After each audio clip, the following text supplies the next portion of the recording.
Welcome to the League of Legends Champion Spotlight, featuring Ahri, the nine-tailed fox. Ahri is a mobile mage assassin. Utilizing skill shots, dashes, and clever positioning, Ahri excels at taking out single targets and disrupting the enemy team. Ahri's passive is Soul Eater. Every time one of her spells hits an enemy, she gains stacks of Soul Eater. Once it reaches its cap, her next spell will enjoy significantly increased spell vamp. Orb of Deception fires out Ahri's orb and then pulls it back, dealing magic damage on the way out and true damage on the way back.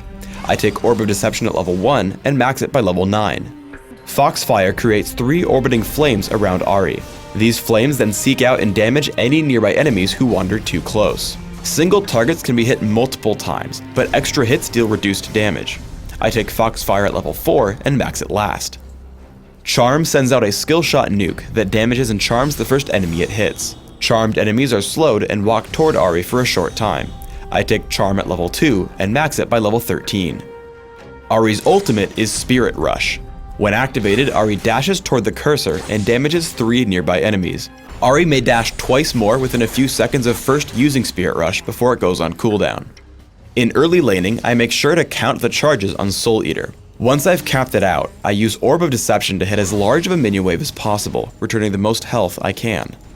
After learning Spirit Rush, I head to gank other lanes. I make the mistake of leading with Charm instead of waiting for a clear shot. However, I Spirit Rush over the wall and then dash away from his turret in case I get locked up inside turret range. Yorick and I take him down and then Skarner appears. I tag him with Orb of Deception and activate Foxfire, walk on top of him, and take him down before retreating with Yorick. As my team sieges the middle turret, I try to poke as much as possible with skill shots. Landing Charm means I get Orb of Deception without any dodging. Again, I keep track of Soul Eater stacks, using Foxfire to trigger the spell vamp for Orb of Deception. Spirit Rush comes back from cooldown and Annie is out of position. I activate Foxfire, Spirit Rush over, fire off Charm, and then immediately Orb of Deception. I use my 2 remaining charges of Spirit Rush to escape Singed. Ahri excels at catching opponents off guard. Here Malzahar is attempting to defend his base, but a quick Spirit Rush into Charm locks him up. I follow with Foxfire into Spirit Rush and a point-blank Orb of Deception for the kill. With my final charge of Spirit Rush, I escape from underneath the turret. Once everyone gets together for the fight, I try to keep my distance and just dish out damage with my basic spells until I notice an opening. Once Lux gets low, I charge in with Spirit Rush twice, turning back to hit Singed and Skarner with Spirit Rush, Foxfire, and Charm. As Singed tries to escape, I flash for Orb of Deception, able to easily clean up Skarner in the resulting 4 versus 1 fight. Our opponents catch us near Baron. I open up on Skarner because I can't assassinate anyone with so many crowd control effects on the enemy team. We're able to kill him rather quickly as I use Spirit Rush not to dive onto enemy champions, but to damage the surrounding enemies, Skarner and Singed. Once Skarner falls, I look to take out squishier targets like Annie, landing Charm and Foxfire to pick up the kill. With most of their team dead, I'm able to play a little bit more aggressively by walking up to Singed for Orb of Deception and Foxfire, killing him. With the fight now 4 versus 1, I leave my team to clean up Lux as I head toward my minion wave to push down the enemy base. On Dominion, Ahri's all-out offense lets you really help your team out in larger fights. As we push onto the windmill, I land skill shots on Tristana and Dr. Mundo, activating Foxfire to help pick up Fizz. With Ignite and Orb of Deception, I wear my opponents down further. After, I decide I can go in for the kill on Tristana. Ghost, Charm, and basic attacks grab the kill and I escape for a health relic. Once we've actually captured the windmill, Fizz respawns and shows up. I know with my remaining health I can only attempt to interrupt his captures, but once Alistar comes in to help, I try to bait him over.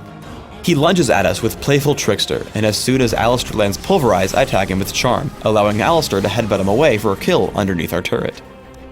It's important to note that landing skill shots is extremely vital when playing Ahri. I spot Heimerdinger heading in toward the Speed Shrine. I try to lead him with Charm, but he dodges by stopping in place. He dodges Orb of Deception by turning around, but by using Spirit Rush, I hit him with the second half of it.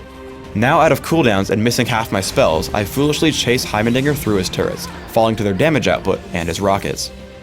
When you do land skill shots, it's a much different game. As Heimerdinger comes down from the windmill, I land Charm successfully. This lets me hit Orb of Deception without him dodging. Between Foxfire and Spirit Rush, I clean up Heimerdinger extremely quickly and start to capture the point.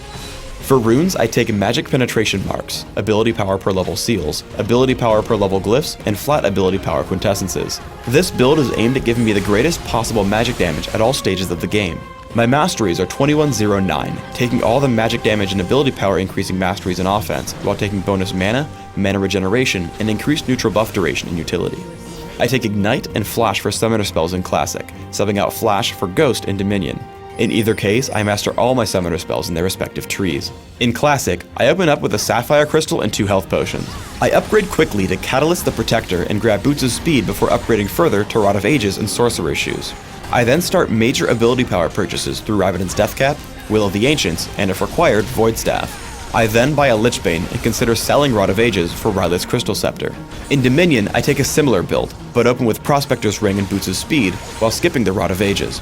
I follow the same path as before, taking Rabadon's Deathcap, Will of the Ancients, and seeing if I need Void Staff to combat my opponent's magic resist. Like in Classic, I also take Lichbane and Rylet's Crystal Scepter.